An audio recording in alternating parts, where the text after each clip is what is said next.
Shkarkohen shefat e komisariateve të policisë së Tiranës, ndërsa Fortunës i shpëton vetëm shefi i komisariatit numër 5 në Kamës, Fatmir Lleshi, të cilin duket se e ka mbajtur në detyrë grindje që pati me flamur nokën gjatë zgjedhjeve të vitit 2009 dhe që në atë kohë i kushtoi shkarkimin.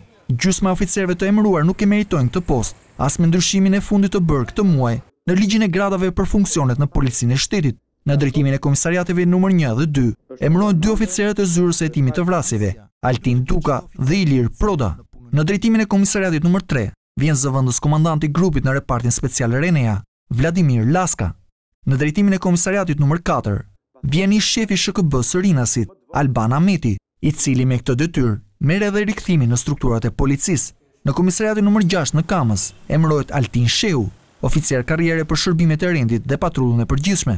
Në Kamës shkon shefi komisariatit Besmir Qibini, me një traditë familjare në polici dhe i biri një oficeri të policisë rrugore.